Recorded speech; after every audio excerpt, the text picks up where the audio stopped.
Naglabas na ng pahayag ang talent management agency ni Sam Milby at Catriona Gray tungkol sa umano'y hiwalayan ng dalawa.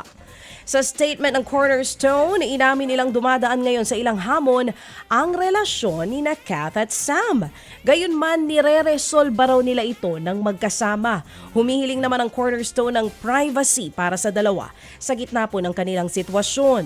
Ilang linggo na ngang napapabalita na hiwalay na po ang dalawa.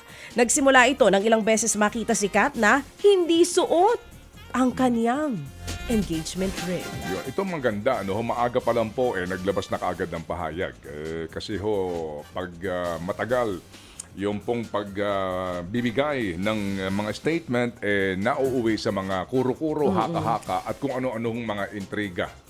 And then, ito ho din ang kapalit kapag ganyan. Kayo po'y nasa ganito rin pong larangan.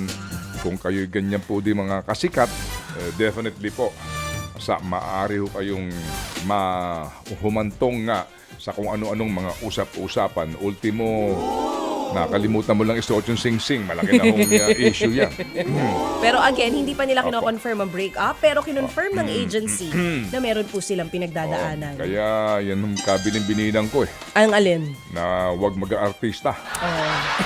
Buti na lang, Kabilin-binilang ko yan kay Gil Custodio. Huwag ka mag-aartista, Gil. Kasi pag medyo pumayat ka ng kaunti, pag-uusapan ka na. Medyo tumaba-taba ka ng kaunti, pag-uusapan ka na. Gutom yung tao Dalawang na to kasi nauna Bea and Dom, 'di ba? Engaged na. Ito engaged din.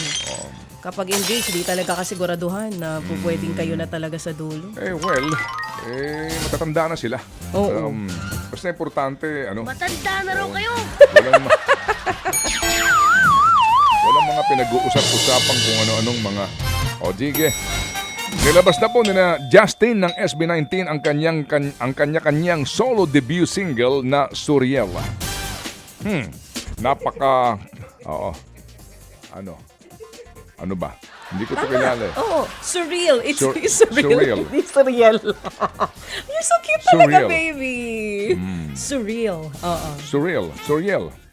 Okay? Ano man pong bigkas nyo ho dito? Napaka-calming vibes daw ho ang music video ni Justin. Kwento niya, 2 taon mula nang masulat niya ang kanta, humingi siya ng tulong kay SB19 member Pablo at sa kapatid nito para matapos po ang kanta.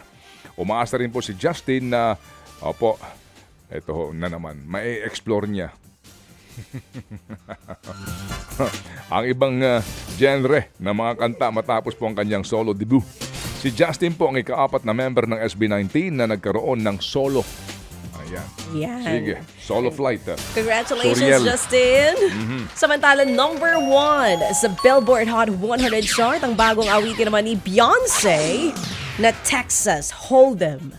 Pinalitan nito ang awitin ni Jack Harlow na Lovin' on Me. Umani ng 29 million streams ang kanta ni Beyonce. Ito na ang ikanyang ika-9 na awitin na nag-number 1. Ilalabas nga po ni Maring Beyonce ang kanyang upcoming album ngayong March 29. Nagsalita na rin po si Miss Universe CEO Ann Jacra Jutatip. Kaugnay po ng kanyang viral video tungkol sa pagpapasali pero hindi pagpapanalo sa mga nanay, mga trans at diborsyada sa Miss Universe. Sa isang post online, sinabi niyang malisyoso at edited lang daw yung video. Ginamit lang daw ito para nga magkaroon ng kalituhan at maling interpretasyon. May isang lalaki raw na anyay gusto siyang ilagay at ang MUO sa alanganin. Miss Universe Organization. Noong nakaraang linggo po ay kumalat nga ang video ni Ann sa isang meeting sa Mexico at dito tinawag niyang communication strategy ang pagpapasali sa mga nanay, mga trans at diborsyada sa Miss Universe pero hindi naman daw sila mananalo. Ang tanong nga dyan sa mga pa-contest na ito, lalo na sa kanilang mga organizers sa amang bansa, kapag ba kayo nagpatawag po ng gantong uri ng mga pageant, wala ba kayo napili ng panalo? Kami ho lang naman nagtatanong. Samantala, nagsalita na si Ariana Grande sa ilang kumakalat na chismis tungkol sa hiwalayan nila ng asawang si Dalton Gomez. Sa interview sa podcaster na si Zach Shang, sinabi niyang lumikha ng sariling kwentong mga tao tungkol sa personal niyang buhay. Target naman daw talaga ang mga kababaihan ng third party at breakup rumors, lalo na ng mga tabloid. Umaasa si Ari na alam ng kanyang fans kung ano ang totoo at ang hindi. Nitong 2023, nag-divorce si Ariana Dalton matapos ang 2 taon na pagsasama ng dalawa. Ted Filon at DJ Chacha ngayon nasa Radyo 5 92.3 News FM Monday to Friday 6 to 10 a.m.